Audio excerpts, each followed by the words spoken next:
Now, a study by Harvard showed that out of 51 different categories of product, 46 out of the 51 were commoditised.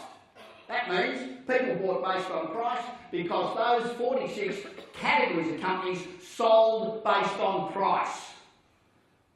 And you're going to get business, sure, but only until your competitor cuts their price and then the customers switch to them.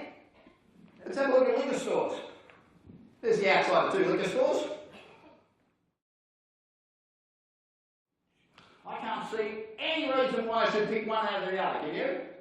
They both look totally unappealing. They all look exactly the same, unless you differentiate yourself. So if you want to be successful, you've got to get 80% repeat customers or word of mouth. So how do you do that? First way is awesome customer service. You've got to really knock people's socks off. Let's have a look. This is PricewaterhouseCoopers. 45% of the contribution to driving business growth is awesome customer service, where customers walk out and say, wow, that was great. If you look at the differences between 2000 and 2012, customer service is now 11 points more important, and advertising and promotion is 6 points less important. Customer service leaders, people who give awesome customer service, can charge 9 to 13% more for exactly the same product as their competitors are not matching that service. So what are you doing to give every single person that walks in that door an awesome experience? 59% of the contribution to your return on investment is from customer service. 14% is from advertising and promotion. How many of you have got 4 times that budget for customer retention? Nobody! The big companies have, the successful companies have. Why haven't you? So let's keep going with understanding the fundamentals. You've got to understand what business you're in. It's really important. Now, the one I picked here, a hardware store. Hands up if you think hardware stores are in the hardware business. Most of you do. How many of you woke up this morning and said, today I've got to buy a hammer? Anybody? Nobody. Nobody in their right mind wants to buy a hammer. Why do you go to a hardware store? Because you want to solve a problem. People aren't buying hardware, people are buying solutions to problems that they've got. Sales went through the roof because they suddenly realised what business they were in. Now, you can't connect with your customers unless you know precisely what business you're in. Now, you've got to develop a value proposition based on how you differentiate yourself from your competitors. What do you stand for?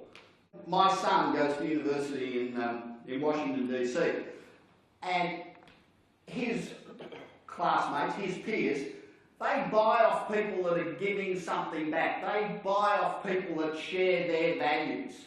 It needs to be part of your DNA. You need to be seen by the community, greater community, doing something that they relate to. It's about thinking a little bit differently. Now, one of the most powerful tools you can have in your armoury is called the consumer purchasing benefit. It increases first brand recall in people's mind. It's the first thing you think of. So what's your CPB? Why should people buy from you? It can't be price. Because price is not a value proposition. Emotion. One of the things that too many of us don't realise is that science has proven that every single decision we make is made emotionally. Then we will justify it pragmatically, but initially we will make that decision emotionally. How many of you have been to Disneyland? So a week before, we say to our kids, in a week we're going to go to Disneyland. What's the first thing they do? Oh, how many more sleeps was that? Now, they haven't been to Disneyland yet. They don't know what the hell it is. But they're excited about going there. You get to Disneyland, and what's the first thing you see? A line. And it's not just a little line, it's a ripper. But that's okay, this is the happiest place on earth. Then you get to the gate, and they say, 2 adults, 2 children, $240, and you go, what? Oh, that's all right, happiest place on earth. No problem. So then you go on the ride, 3 minutes later, it's over. The average person that goes to Disneyland, it's a true story, stands in a line for 6 hours and 20 minutes. And what do you say when you leave? Wasn't that fantastic? Where are we going in next week? Emotion. They've been selling the same PPB, happiest place on earth, for 60 years. It's penetrated everybody. But they've stuck with it over and over and over again. And it works. Anybody here drive Mercedes? Why do you drive Mercedes? Why do women wear makeup? Hope. I hope I can look better than I do when I get out of bed. That's emotion. Every single thing you do is about emotion. So where's the emotion in yourself? If we want to stay in business for the long haul, we can get more efficient. You know, we can have more efficient warehousing, we can have more efficient everything, we can negotiate better prices, but at the end of the day, we're still selling based on price. And there ain't no future in selling based on price. So you have to find a way to differentiate yourself.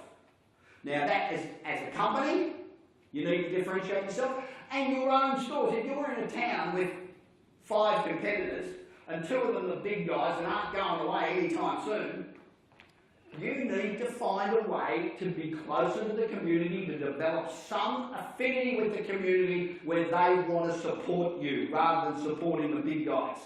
So you need to look at the way you advertise, you need to look at the way you position yourself, how you communicate with your customers, how you make sure that you continue to communicate with your customers and continue to develop a database and relevance. You know, it's all right to have a fantastic database of product and what's moving where and when and how and why. That's great. But the most important database you can develop is about people. Where and when and what and why and how. Thank you.